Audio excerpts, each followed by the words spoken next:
오늘 우리에게 주시는 하나님의 말씀은 잠언 18장 13절에서 24절까지의 말씀입니다.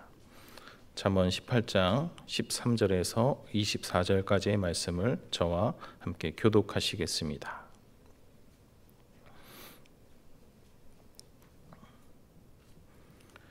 하나님의 말씀입니다. 사연을 듣기 전에 대답하는 자는 미련하여 욕을 당하느니라. 사람의 심령은 그의 병을 능히 이기려니와 심령이 상하면 그것을 누가 일으키겠느냐.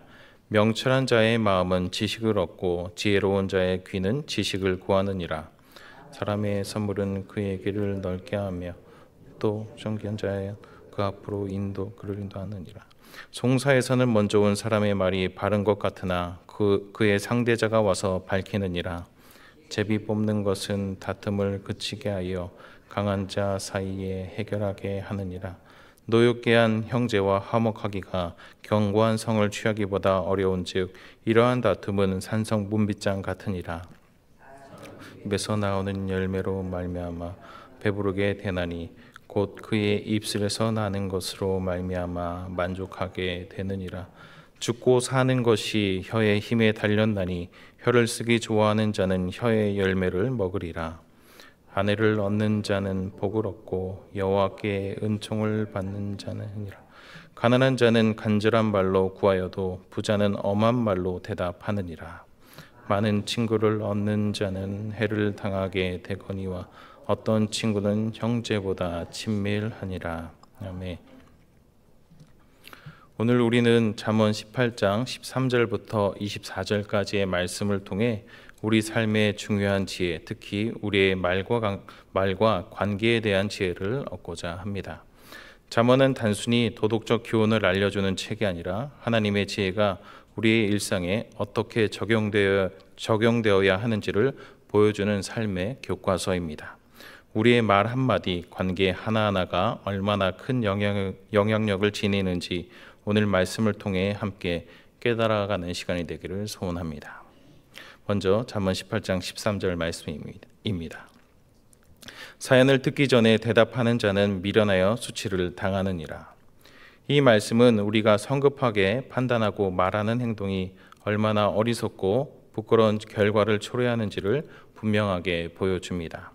사연을 듣기 전에 대답하는 것은 말이 끝나기도 전에 성급하게 대답하는 것을 의미하며 이러한 성급함을 본문에서는 미련한 것으로 말하고 있습니다. 그리고 욕을 당하느니라 라고 말하는 것은 그로 인해 겪게 될 부끄러운 일들이 있을 것을 말해주고 있는 것입니다. 우리는 종종 상대방의 말이 다 끝나기도 전에 자신의 생각으로 결론을 내리거나 섣부른 조언을 하려 들 때가 있습니다. 이것은 자신이 상대방보다 우월하며 상대는 자신보다 어리석고 지혜롭지 못하다고 생각하는 자만심에서 비롯됩니다. 하지만 진정한 지혜로움은 경청하는 데서 시작이 됩니다. 또한 지혜는 모든 것들을 듣고 충분히 이해한 후 신중하게 입을 여는 데 있습니다. 이는 우리가 상대방의 말뿐 아니라 그 속에 담긴 감정과 의도까지 헤아리려는 노력이 필요하다는 것을 시사합니다. 상대방의 상황과 마음을 온전히 이해하려는 노력 없이 튀어나오는 말은 때로 관계를 해치고 자신을 미련하게 보이게 할 뿐입니다. 이어서 14절 말씀을 살펴보겠습니다. 사람의 심령은 그 병을 능히 이기려니와 심령이 상하면 그것을 누가 일으키겠느냐. 14절의 내용은 일반적으로 마음의 회복력을 강조하는 것으로 이해가 됩니다. 즉 우리의 마음가짐이 병든 몸까지도 이길 수 있는 힘을 지니지만 만약 마음이 상하고 현실을 거부한다면 그 어떤 것도 우리를 일으킬 수 없다라는 것입니다. 이것은 외부의 조건보다 내면의 태도가 얼마나 중요한지를 말해 줍니다. 즉 우리가 도저히 불가능해 보이는 일이나 결과를 마음에 품고 괴로워하기보다는 현실을 있는 그대로 받아들이고 삶을 꾸려나간다면 우리가 생각지 못한 평안을 누릴 수 있다라는 것입니다. 우리는 겉모습이나 물리적인 것에만 집중하기 쉽지만 사실 우리의 내면, 즉 심령의 상태가 우리 삶 전체를 좌우함을 14절을 통해 하나님께서는 우리에게 말씀해 주시고 있습니다. 고난의 순간에도 우리의 심령이 하나님을 향한 소망으로 굳건히 서 있다면 어떤 문제와 상황도 능히 이겨낼 수 있습니다. 하지만 심령이 상하면 하나님을 향한 믿음과 소망이 흔들리게 된다면 그러면 모든 것이 무너집니다. 그러므로 우리는 우리의 심령을 말씀과 기도로 굳건히 세우고 하나님 안에서 참된 이루와 힘을 얻는 삶을 살아가기 위해 주님께 한 걸음 더 가까이 나아가야 할 것입니다. 이어지는 15절은 지혜로운 자의 두 가지 특징을 말해주고 있습니다. 15절 말씀입니다. 지혜로운 자, 명철한 자의 마음은 지식을 얻고 지혜로운 자의 귀는 지식을 구하느니라. 지혜로운 자의 두 가지 특징 가운데 첫 번째는 지혜로운 사람은 지식을 수동적으로 받아들이고 그치지 않고 적극적으로 지식을 추구하며 탐구한다라는 것입니다. 둘째는 지혜로운 사람의 마음은 늘 배우려는 자세로 열려 있고 그들의 귀는 지혜의 소리에 민감하여 자신이 아는 것에 만족하지 않고 끊임없이 더 깊은 이해를 추구한다라는 것입니다. 15절은 우리에게 우리가 지혜로운 사람인지를 점검해 볼 수 있도록 이끕니다. 그리고 우리가 지혜롭지 못하다면 우리에게 주어지는 모든 상황 속에서 배움을 얻으려는 겸손한 태도를 가져야 함을 권면합니다. 지혜로운 삶은 인내하는 경청과 현실의 수용, 그리고 끊임없는 지식 추구에서 비롯된다는 것을 우리는 알아야 합니다. 이러한 지혜를 통해 우리는 삶의 여러 관계 속에서 나타나는 복잡한 상황들을 헤쳐나갈 수 있습니다. 다음으로 16절과 17절 말씀을 묵상하겠습니다. 16절과 17절 말씀입니다. 선물은 그 사람의 길을 너그럽게 하며 또 존귀한 자 앞으로 그를 인도하느니라. 송사에서는 먼저 온 사람의 말이 옳은 것 같으나 그 다음 와서 변론하는 자의 말이 진실을 드러내느니라. 16절은 선물이 가진 영향력을 보여줍니다. 고대 사회에서 선물은 관계를 원활하게 하고 중요한 인물과 만남을 주선하는 역할을 했습니다. 이는 현대 사회에서도 마찬가지로 작은 호의나 성의 표시가 관계의 문을 열기도 합니다.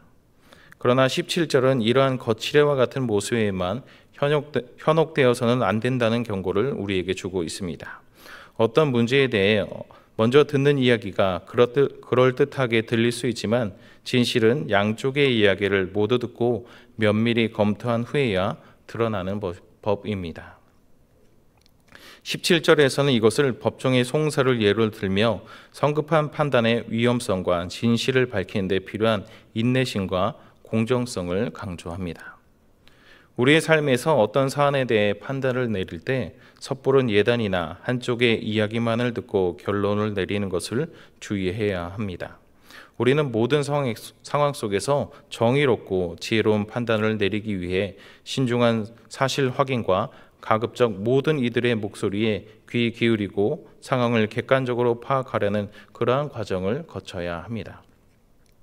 이러한 신중함과 공정함이 결여될 때 관계는 깊은 상처를 입고 회복하기 어려운 상황에 처할 수 있습니다. 하지만 반대로 우리가 신중하고 공정하게 행동할 때 우리는 더욱 아름다운 공동체 관계를 이루어가게 됩니다. 이어서 18절과 19절 말씀을 함께 살펴보겠습니다. 18절과 19절 말씀입니다. 다툼을 그치게 하는 것은 제비 뽑는 것이니 강한 자 사이에 해결할 수 없는 일이라. 노엽게 한 형제와 화목하기가 견고한 성을 취하는 것보다 어렵고 다툼은 산성 문빗장 같으니라. 간혹 인간적인 노력과 이성적인 설득으로 해결되지 않는 심각한 다툼이 생길 때가 있습니다. 이럴 때 고대 사회에서는 제비뽑기를 통해 하나님의 뜻에 맡기는 방식으로 분쟁을 해결하기도 했습니다. 이것은 인간의 한계를 인정하고 하나님의 주권적인 개입을 구하는 태도를 보여주는 것입니다. 그러나 19절은 더욱 심각한 관계의 단절을 말합니다. 깊게 상처받은 형제와의 화해는 견고한 성을 정복하는 것보다 어렵고 그 다툼은 마치 빗장으로 굳게 잠긴 성분처럼 관계를 닫아 버리게 합니다. 이것은 한 번 상한 관계가 얼마나 회복하기 어려운지를 강조하며 우리가 관계 속에서 상대방에게 상처를 주지 않도록 언행을 조심해야 함을 우리에게 일깨워 주고 있습니다. 만약 관계에 균열이 생겼다면 교만한 마음을 내려놓고 먼저 화해를 청하는 겸손한 태도를 우리는 가져야 합니다. 갈라디아서에서는 사랑이 율법의 요구를 감소시키는 것이 아니라 오히려 더욱 철저하고 포괄적으로 만든다고 가르칩니다. 우리가 우리 주변의 이웃들을 사랑한다면 그렇다면 우리는 더욱 언행에 주의를 기울여야 합니다.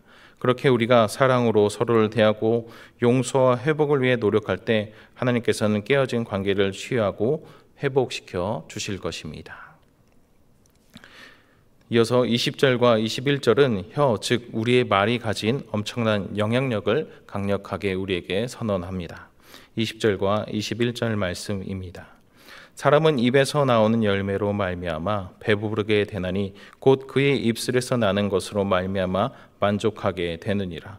죽고 사는 것이 혀의 권세에 달렸나니 혀를 쓰기 좋아하는 자는 혀의 열매를 먹으리라. 20절은 우리의 말이 가져오는 결과가 마치 우리가 먹고 사는 양식처럼 우리 삶을 채운다라고 말하고 있습니다. 좋은 말은 풍요와 만족을 가져오지만 나쁜 말은 결핍과 불만을 가져올 수 있습니다. 그리고 21절은 한 걸음 더 나아가 혀가 생명과 죽음을 결정하는 권세를 지녔다라고 말하고 있습니다. 우리의 말 한마디가 누군가를 살리기도 하고 누군가를 죽음에 이르게 할 수도 있다라는 것입니다. 이것은 관계의 단절과 치유 불가능성을 이야기했던 19절의 연장선상에서 우리가 어떤 말을 선택해야 하는지 분명한 경고와 지침을 주고 있습니다. 말은 단순히 소리가 아니라 삶을 변화시키는 창조적 능력과 파괴적 능력을 지니고 있습니다. 우리가 어떤 혀의 열매를 먹을지는 전적으로 우리가 어떤 말을 선택하는지에 달려 있습니다. 그러므로 우리는 우리의 혀를 조심스럽게 사용하고 사랑과 은혜가 넘치는 말을 할 수 있도록 늘 성령의 도우심을 구하며 매일을 그리고 오늘을 살아가야 할 것입니다. 계속해서 22절부터 24절까지의 말씀을 살펴보겠습니다. 먼저 22절 말씀입니다. 아내를 얻는 자는 복을 얻고 여호와께 은총을 받는 자니라. 22절은 아내를 얻는 것, 즉 결혼이 복된 일이며 하나님의 은총이다라고 말합니다. 여기에 언급된 아내는 좋은 아내를 의미합니다. 그래서 70인역에서는 아내라는 그 말 앞에 좋은이라는 형용사를 붙여서 좋은 아내라고 이렇게 번역하고 있습니다.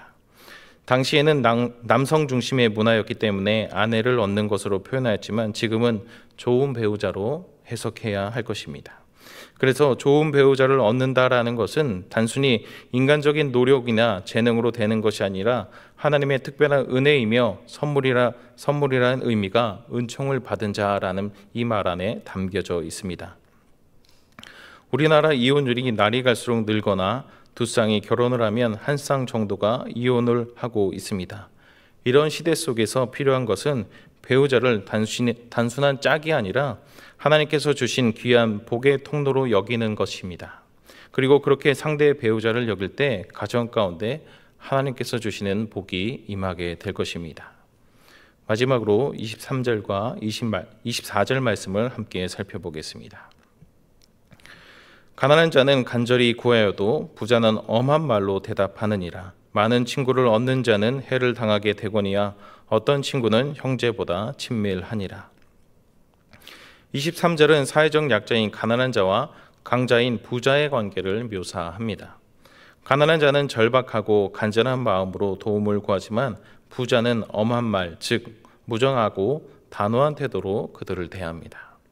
이것은 권력과 물질을 가진 자들이 종종 약한 자들의 고통에 무감각해지고 그들의 필요를 외면하는 현실을 그대로 반영하고 있습니다. 반면에 24절은 진정한 관계의 가치를 역설합니다. 많은 친구를 두는 것이 항상 좋은 결과를 가져오는 것은 아닐 수 있지만 어떤 친구는 혈연보다 더 깊은 유대감을 형성하며 어려울 때 진정한 의지가 되기도 합니다. 이처럼 22절의 배우자와 24절에 형제보다 친밀한 친구는 23절에 부자가 보여주는 냉정함과 대조를 이루며 진정한 인간관계가 무엇인지를 우리에게 가르쳐 줍니다. 이는 물질적 풍요보다 관계의 깊이와 진정성이 더욱 중요함을 강조하며 우리에게 진정한 관계를 맺는 것이 더 중요함을 말해주고 있는 것입니다. 하나님의 백성으로 살아가는 우리는 어떤 관계를 추구하며 어떤 사람과 관계를 맺고 매일을 살아가고 있는지 돌아보아야 하겠습니다. 또한 하나님과의 관계를 어떻게 맺어가고 있는지도 함께 생각해 보아야 할 것입니다. 오늘 우리는 본문 말씀을 통해 우리 삶을 지탱하는 중요한 요소들이 무엇인지를 함께 살펴보았습니다. 그것은 바로 우리의 말의 권세, 마음의 상태, 지식에 대한 갈망, 영향력의 사용, 판단의 신중함, 관계의 소중함, 그리고 진정한 관계의 가치입니다. 이 모든 것은 우리의 일상생활 속에서 끊임없이 마주하는 도전이자 동시에 지혜롭게 반응해야 할 영역들입니다. 우리가 살아가는 세상은 때로 성급함과 피상적인 관계 그리고 상처 주는 말들로 가득 차 있습니다. 그러나 잠언은 이러한 세상의 흐름에 휩쓸리지 말고 하나님의 지혜를 따라 살아가라고 우리를 권면합니다. 우리의 말 한마디, 우리의 마음가짐, 우리가 맺는 관계 하나하나가 우리의 삶뿐만 아니라 우리 주변의 사람들에게도 지대한 영향력을 미치기 때문입니다. 그러므로 오늘 이 말씀을 마음에 새기고 우리가 말하고 행동하는 모든 순간 속에서 하나님의 지혜를 구하며 살아가십시다.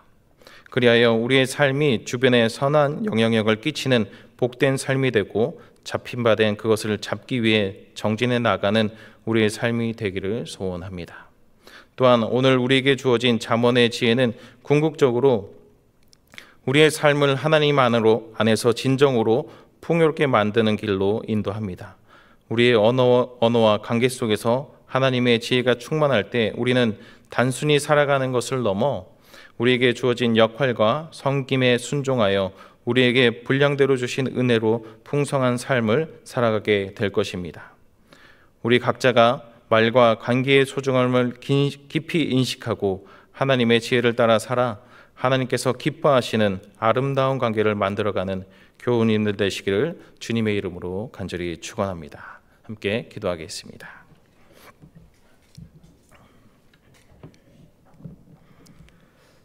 사랑과 지혜의 하나님, 오늘 잠언의 말씀을 통해 저희의 삶을 돌아보게 하시니 감사를 드립니다. 저희가 성급하게 판단하고 말하는 어리석음에서 벗어나 경청하는 지혜가 저희 가운데 있기를 소원합니다. 상대방의 사연과 그 속에 담긴 감정까지 헤아리는 마음을 허락하셔서 섣부른 말로 관계를 해치는 일이 없도록 저희를 지켜 주시옵소서. 또한 저희의 심령이 하나님을 향한 소망으로 굳건히 서게 하여 주셔서 고난과 어려움 속에서도 좌절하지 않고 말씀과 기도로 저희의 심령을 굳건히 세워 하나님 안에서 참된 위로와 힘을 얻는 삶을 살아가게 하옵소서. 주님, 저희가 한쪽의 이야기만 듣고 섣불리 판단하는 어리석음에 빠지지 않게 지켜주시고 모든 상황을 객관적으로 파악하고 진실을 분별하는 주님의 성품인 신중함과 공정함을 갖게 하여 주시옵소서. 그리고 배우자와 친구, 공동체 속의 모든 관계를 소중하게 여기게 하시고 물질적 풍요보다 관계의 깊이와 진정성을 더욱 귀하게 여기는 저희들이 될 수 있도록 인도해 주시옵소서. 그래서 이로 인해 우리를 관계 맺고 살아가는 모든 관계가 더욱 아름답게 세워져 갈 수 있도록 인도하여 주시옵소서.